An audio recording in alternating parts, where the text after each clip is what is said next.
The job seemed simple enough. The college dean had organized a summer outreach program where students like me would assist local farmers with their tasks, learn the intricacies of their work, and make a bit of pocket money on the side. I'd always been city-bred, so the idea of spending my summer break in the countryside held a novel charm.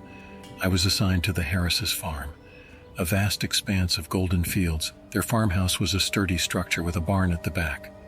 The farm was overseen by the father, Mr. Harris, and his two sons, Jake and Sam.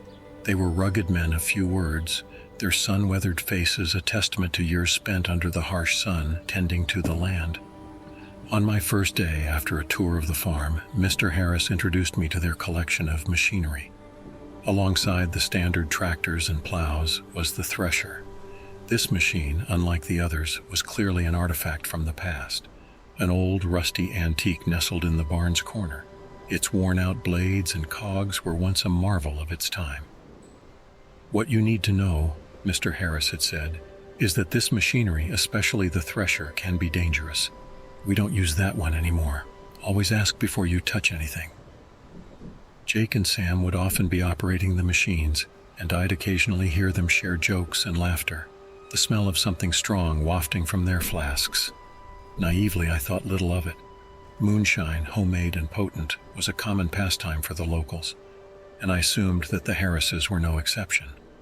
Some mornings, Jake and Sam would seem extremely merry, even stumbling around a bit. Other days they would be grumpy, nursing what appeared to be colossal hangovers. One such evening, after most of the day's tasks were done, I found Jake and Sam fiddling with the thresher. They were laughing, swigging from their flasks, and seemed to be in high spirits. They beckoned me over, asking if I wanted to see the machine in action. Considering I was there to learn, I approached, expecting a lesson. Instead, Sam handed me the controls, slurring something about teaching a newbie the ropes. Jake's cackling echoed through the barn, mingling with the low hum of the machinery. Sam leaned in closer, swaying slightly. "Just pull that lever," he said, the smell of moonshine heavy on his breath.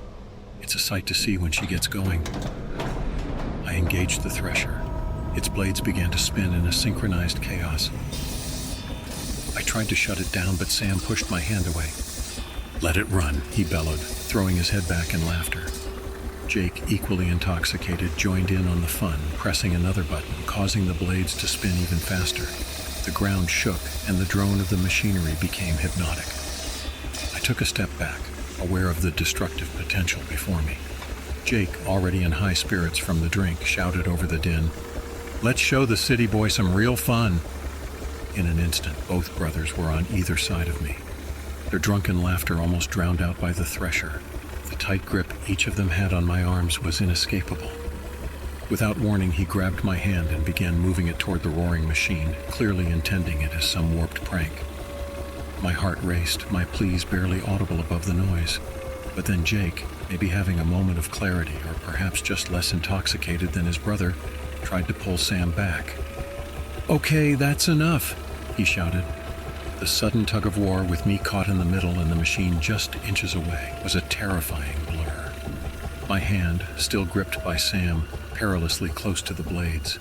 I felt a sharp, searing pain, and then everything went dark. I came to with a throbbing pain in my hand. My eyes came into focus, and I could see it was wrapped in a dirty rag. The sharp, metallic smell of blood wafted up, making my stomach churn. Sam and Jake were whispering nearby. Their hushed tones were filled with panic. "We can't let anyone find out," Sam muttered, looking desperately at Jake. Jake nodded. "We've got to do something." I tried to shift, but a sharp bolt of pain stopped me. Drawing in a ragged breath, I managed to croak out, "What have you done?" "It was just a joke," Sam stammered, avoiding eye contact. "We didn't mean for it to go this far." "We need to get him out of here," Jake whispered, glancing around the barn as if expecting someone to burst in at any moment. A chilling realization set in. They were trying to cover up their mistake, and I was the living evidence of their reckless actions.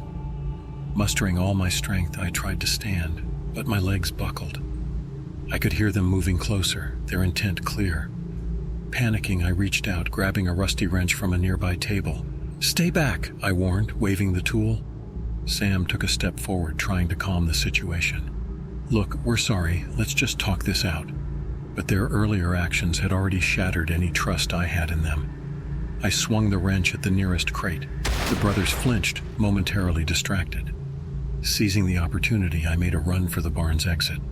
The farmhouse lights were on in the distance, and I began to sprint towards it, hoping to find help. Behind me, the brothers shouted, their voices filled with desperation, their yells growing fainter as I put distance between us. Finally reaching the farmhouse, I collapsed on the porch, exhaustion taking over. I banged on the door until Mrs. Harris, the farm owner and mother to Sam and Jake, appeared. Her face turned pale as she took in my bloodied state and the desperation in my eyes. The events that transpired afterward were a blur of doctors, stitches, and hushed conversations. Following the incident, the town's community held Sam and Jake accountable for their recklessness. They were both mandated to undergo extensive rehabilitation for their drinking habits, coupled with community service at the local hospital to understand the ramifications of their actions firsthand.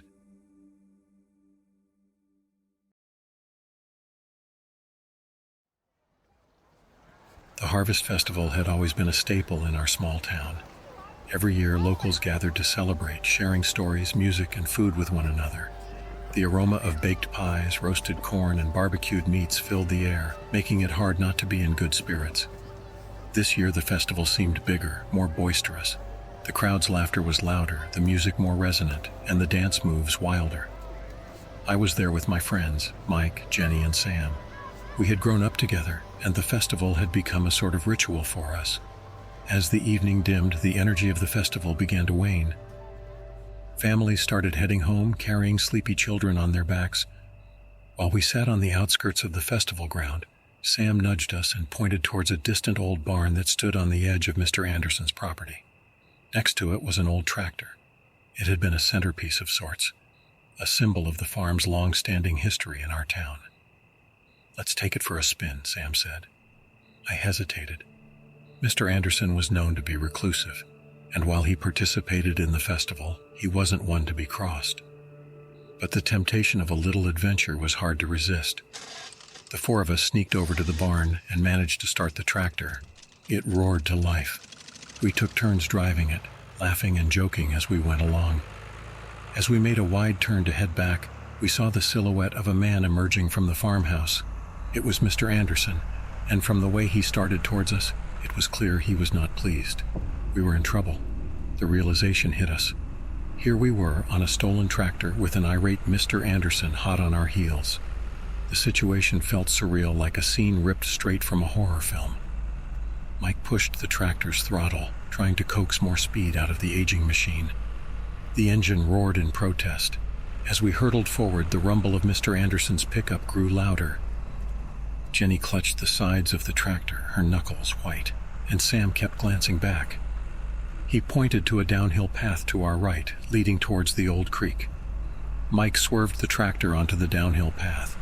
The sudden shift in terrain caused us to grip onto whatever we could. The tractor picked up speed, and for a moment it seemed like our plan was working. But as we neared the creek, the tractor's front wheel hit a large rock hidden in the tall grass.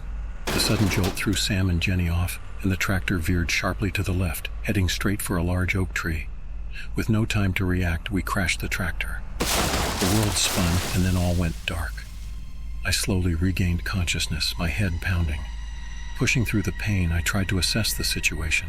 The tractor was a mangled mess, pinned against the oak tree. Mike was slumped over the steering wheel, groaning. I could make out Jenny and Sam's shapes nearby, slowly picking themselves up.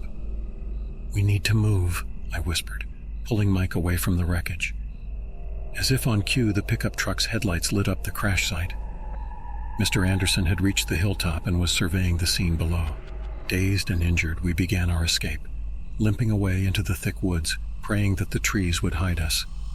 The tall pines seemed to merge together, their canopy blotting out the moonlight and leaving us in near total darkness. Mike was having a hard time keeping up due to the pain in his leg. Jenny, with a gash on her arm, used her shirt to fashion a makeshift bandage. Then, in the distance, the faint creak of a truck door followed by the footsteps on dried leaves. Mr. Anderson was on foot now, tracking us. We tried to move faster, but the pain slowed us down. Guided by memory and desperation, we finally stumbled upon an old shed in the woods. It was falling to bits and rotten, but just about intact. Helping each other, we huddled inside, hoping our tracks would be masked by the dense underbrush. Then a faint light appeared below the door. The soft yellow glow of a lantern moved closer, its light sweeping through the old shutters. We held our breaths, praying he wouldn't look too closely. Finally, the light began to recede. We heard the distant footsteps again, growing fainter, moving away. We collectively sighed a breath of relief and carefully moved toward the door to make our exit. Suddenly, we were jolted by a thunderous bang and cracking of wood as the door got kicked in splinters and shards flying everywhere. I fell backwards onto the floor, and Mike quickly helped me up. We all backed up to the far side of the shed. Mr. Anderson looked visibly enraged. "Thought you could run away, did you?" His sickening voice screeched so loud, his spit sprayed at us.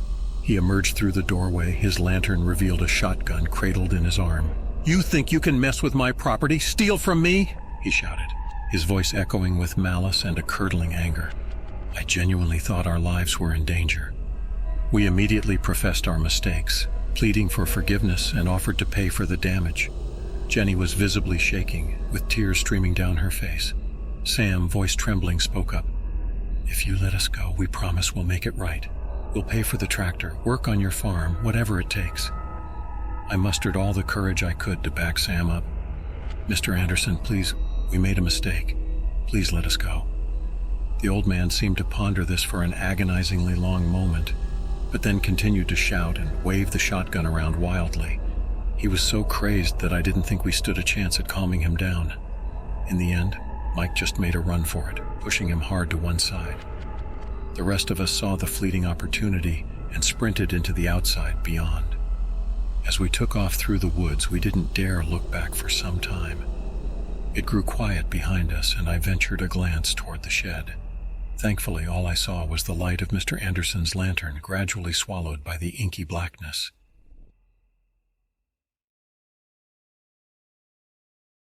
I had always wanted to experience the American countryside. When my exchange program offered a weekend homestay on a rustic farm, I immediately signed up. The Brody family, my hosts, owned a vast stretch of land, riddled with barns, pastures, and dense woods that faded into the horizon. As the bus trudged on the dirt road leading to the farmhouse, Mrs. Brody, a robust woman with crow's feet marking her eyes and graying hair tied in a tight bun, welcomed me with a wide smile. Next to her stood Mr. Brody, a tall, brawny man with skin tanned by the sun and hands roughened by farm work. Two young adults, presumably their children, stood at a distance, inspecting the livestock. Mrs. Brody showed me my room, a small, cozy space with wooden floors and faded wallpaper. The absence of any modern amenities was apparent, but it was what I had expected, if not hoped for, a true escape from the city bustle. That evening, they invited me for supper. The dining room was dominated by a long wooden table, which was laden with an array of dishes. Meat was a staple, with large amounts of pork, chicken, and beef. They served generous portions, and the meal was delicious. As we ate, Mrs. Brody shared stories of the farm's history, how it had been in the family for generations. Mr. Brody spoke of the hard work required to keep such a vast property running. Their children, whom I learned were named David and Clara, kept to themselves. The next day I decided to explore. The barn was filled with animals and a peculiar, intense odor, unlike any farm I had visited before. Mr. Brody was working in the barn and, noticing my curiosity, explained the smell was from a special feed they used. While the farm was expansive, there were areas I was steered away from. The shed at the far end, the dense woods beyond the pastures, the old well near the hen coop. I was warned that they weren't safe for guests. I found it odd, but didn't press the issue. On my second evening, as the sun set, I decided to take a stroll near the woods. But as I approached, David suddenly appeared, advising me to head back because the woods could be treacherous in the dark. His voice was calm, but his eyes betrayed a hint of urgency. I nodded and turned back. As night fell and the farm plunged into silence, the Brodys were hospitable, but there was a lingering feeling that I wasn't getting the complete picture, that beneath the surface of smiles and cordiality, secrets thrived. The morning after a restless night's sleep, I was awakened by the soft murmurs of the Brody family. Their voices were low, and I couldn't make out the words. I kind of got the vibe there was a hushed intensity. At breakfast, Mrs. Brody appeared a bit preoccupied. She was her usual chatty self, but her laughter seemed forced, and she glanced towards the woods every so often. When I asked about their plans for the day, Mr. Brody mentioned they had a family tradition in the evening, a special occasion they held once a month, and that I was lucky to be there to witness it. I helped with chores, fed the animals, and attempted to bond with David and Clara. At one point, Clara seemed like she wanted to tell me something, but she hesitated and walked away abruptly. As evening approached, the Brody home was abuzz with activity. I could hear the clanging of pots and pans from the kitchen, and the scent of cooking wafted through the air. It was richer and more pungent than the previous night. The dinner table was set elaborately with candles illuminating the room. As I sat down, I noticed there were additional seats, hinting at more guests. As the meal commenced, a group of people, who I assumed were relatives or close friends, joined the table. They greeted me with polite nods, but their eyes studied me intently, in a way that made me feel like an exhibit. The dinner conversation revolved around family anecdotes and the history of their special dinners. Occasionally, someone would mention a past guest who had been fortunate enough to join them for such an occasion, emphasizing how they always became a part of the Brody family by the end of the night. The main dish was unveiled, and the aroma was overpowering. Before me was a meat that was tender and juicy, yet unfamiliar. As I took the first bite, the taste was unique, unlike anything I had ever consumed. Looking around, I noticed the Brody family and their guests watching me with eager anticipation. Clara, her gaze lowered, suddenly whispered to me, "You shouldn't eat that." The weight of her words, combined with the peculiar circumstances, made my stomach churn. Suddenly, everything clicked. The strange behaviors, the cryptic conversations, the unusual meat. I felt trapped, surrounded by people with dark secrets and intentions. The evening wore on, and I pretended to enjoy the meal, all the while deciding that I needed to get out. I realized my phone had no signal in this remote area, so calling for help was out of the question. As dinner concluded, the family and their guests moved to the living room. I excused myself, faking my tiredness, and retreated to my room. Once inside, I quickly packed my gear and tried to recall the layout of the farm to strategize my exit. The main road was a good distance away, and I would have to cross the open fields and woods to reach it. As I was about to sneak out, I heard soft footsteps outside my door, followed by a faint whisper. "Window."